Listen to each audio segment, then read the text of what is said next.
Recently, I spent a month in Portugal. Went there with my two sons to really give them a chance to see a different place in the world. But for me, I was going there for work.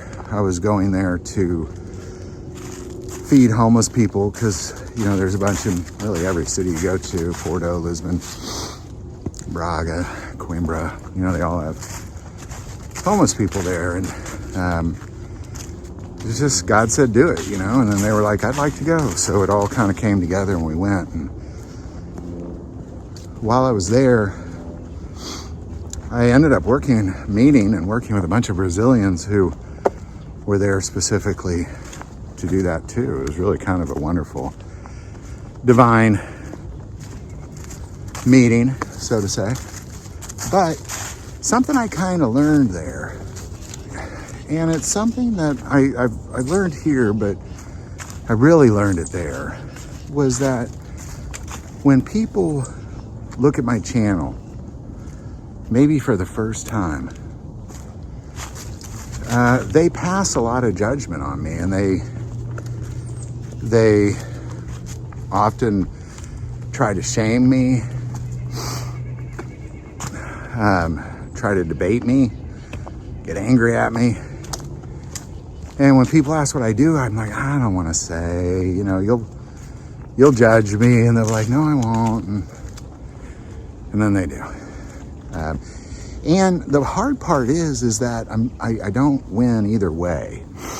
When somebody sees my channel, generally speaking, my wife describes me as being a man without a country because I don't really agree with either side politically. I'm very pro God. I'm very pro Jesus Christ and the Holy Spirit. I'm very pro in God we trust. And politically, I think it's important to get it out there because people say, oh, you're just this diehard conservative, just pushing your values. And no, I'm not. Or, oh, because you don't love my favorite politician, you're a total liberal. No, I'm not.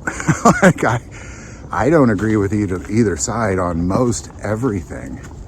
And politically, I strongly believe in God we trust. In God we trust. Not in government we trust.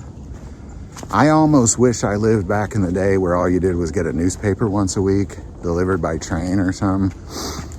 And you really didn't know what was happening. You just were seeing what was in front of you only. Because what is in front of you is what matters. That's your life. Like, my life right now is right here in this lake with my dog. That's my life. And I have to make it through this thing that I'm doing right here. Just walk and get to the other side of it. And then things like family are going to become the things in front of me. And, and I don't need the government's help for any of that stuff. None of it. None of it. None of it. There is no aspect of my life that I need their help on any of it. None of it. I'll define what I am politically at the end of this.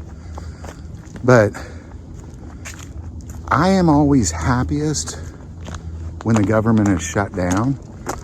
Like, every time the government shuts down, I'm like, that's how it should be. Because what are they doing when they shut down? The military is still running. Military's not going home. They're for sure still working. Necessary infrastructure still working. And the only reason they are working is because it's the vital pieces only. While the unvital pieces, the other 95% of people, go home. Now, let's just look at that. Well, why are there so many federal workers? Because we're a police state. Every single federal worker works for an alphabet agency. And every single one of those alphabet agencies has a police force. Railroad Commission has a police force. The Department of Education has a police force. The IRS has a police force. I mean, you name it. Veteran Affairs have a police force. We're a police state. And that's why there's so many federal workers. How do you run a police state without them? You don't. You need them. So I'm very anti-police state. Very anti-police state. Every time the government shuts down, all I think is, good. Please keep it shut down. That's how it should be running. Because I don't need their help. And I believe we, as citizens of this country, are weaker and fatter and have less money because we are leaning on the federal government. You know, there was something that took place in Kansas City. I'm out at Lake Tacoma, which is here in Jackson County, Missouri, where Kansas City is. And when the country went through the Great Depression, Kansas City was really being run by Pendergast and his crew. And there was laws on the books that said that the government could not give money away to help people. It couldn't do it. So when the federal government gave all the states and cities money to help out through the Great Depression, Kansas City had this pile of cash that they couldn't give away by law. So what'd they do with that? They built with it. They took that money and they built some of the greatest downtown buildings. All the state buildings and the county buildings, like the little city hall and all those things. They built all that stuff during the Great Depression. And guess what? Because they were building so much stuff, everybody had a job. Like there really wasn't a Great Depression in Kansas City.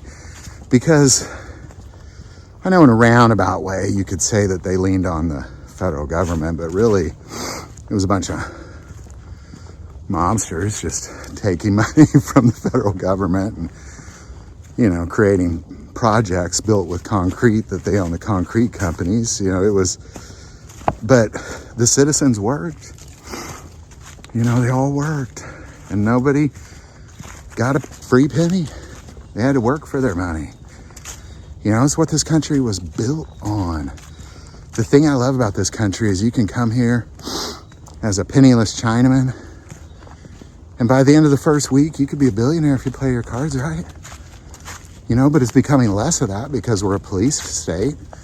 I'm sure somewhere along the road of that particular Chinaman doing that business, what, you know, my made up person, the government would interrupt that thing and take everything from him or take half of it, and they'd put it towards people who don't work, and they'd give it to them so they can go buy food and come home and sit there on the couch and watch cable, you know.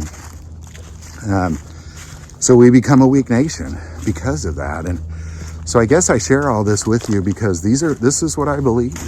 I believe it. I believe if the government did nothing, we'd become a stronger nation.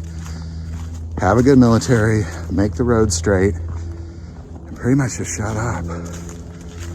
And, you know, so I guess to define it, I would say I'm a libertarian. Like, I believe that people just need to depend on their own will and strength and God.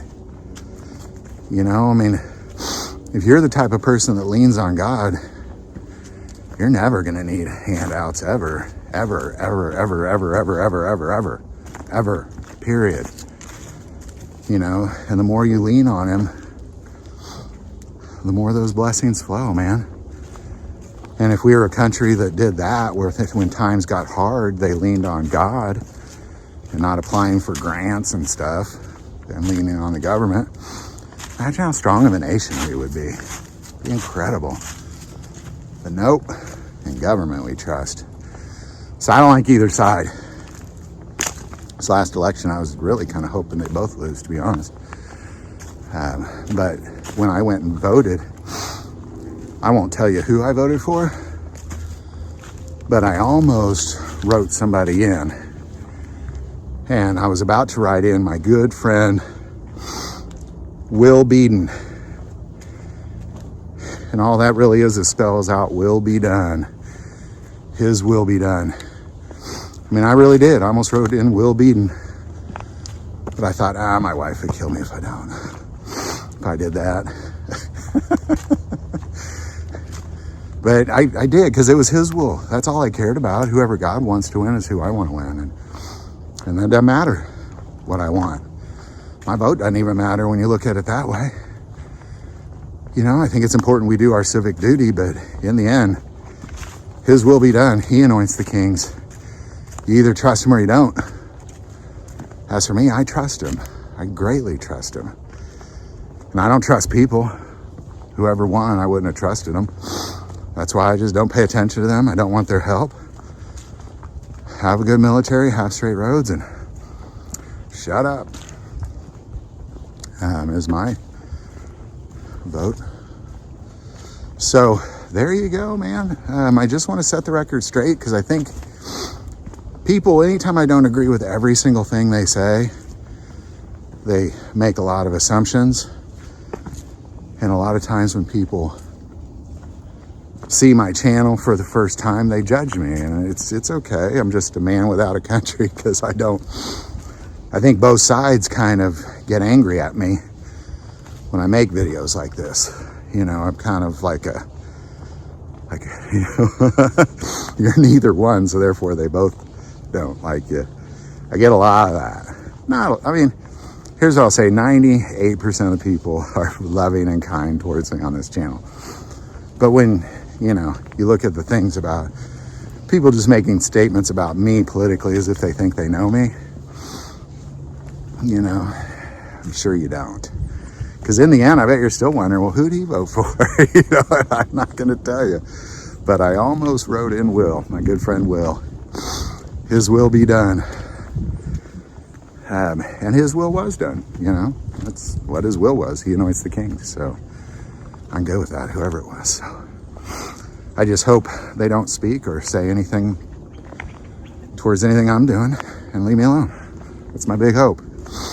I kind of jokingly, you know, say I like to hear from a president twice. Once when I vote for him and once when they say goodbye. And that's about it. I'd like to hear nothing from them in the middle. I feel like we're a very successful nation as a whole if the president just shuts his mouth or her mouth.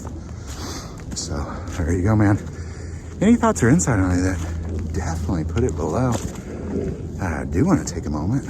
Say most people watch the channel, hey, non subscribers, click that subscribe button. Greatly increases the algorithm and our ability to get these messages out. That link is also below. But most important part of the channel, we take prayer requests. So please don't ever hesitate to send that in. Thank you for watching this episode of God, Family, and Guns. And as always, love God, love your family, love guns.